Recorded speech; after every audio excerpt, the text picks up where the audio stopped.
March 17th, 2010. I will always be a Marine wife.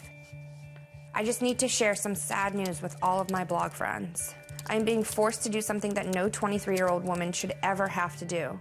I am being forced to lay the love of my life, my saving grace, my entire world to rest.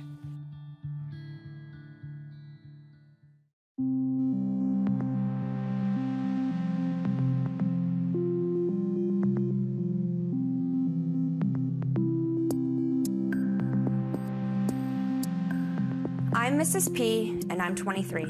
I am a war widow, but I hate that term. I prefer married to an angel.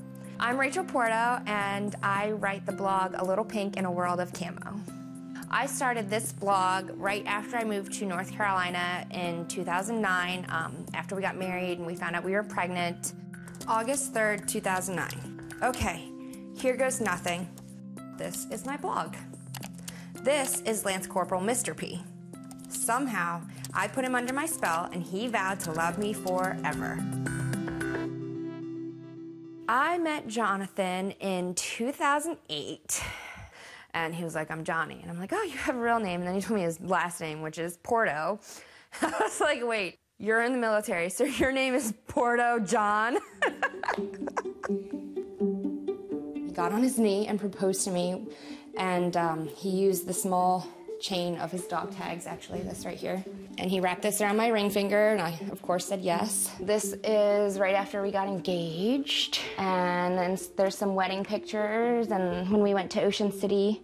He just made life fun, and he made everybody smile, and he just always wanted to have a good time. We had a lot of fun. We found out in May that we were gonna have Ariana, and he left December the same year.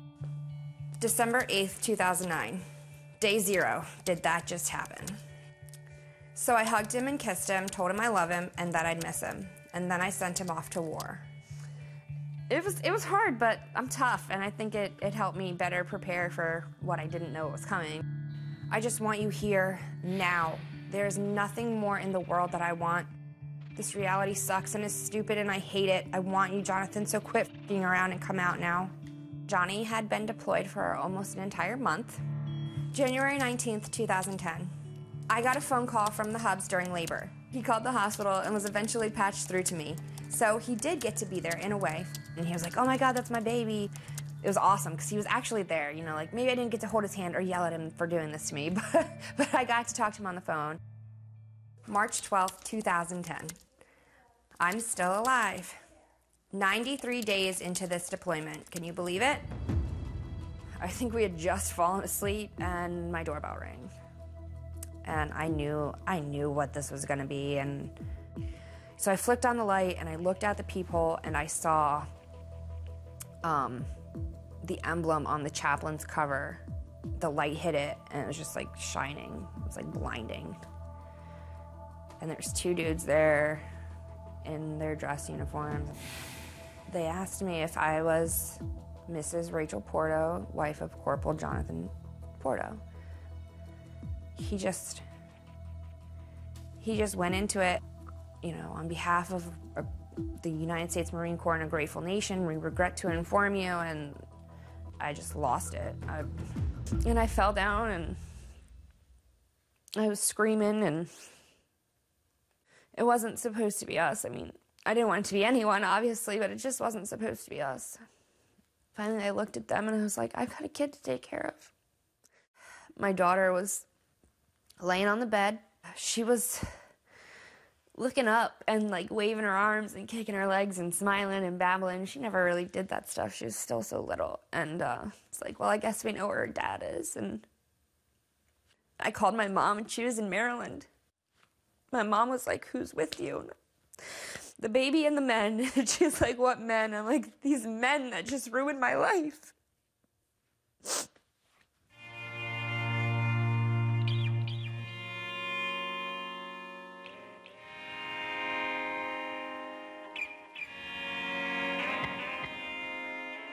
I miss him. I need him. I want him here with me.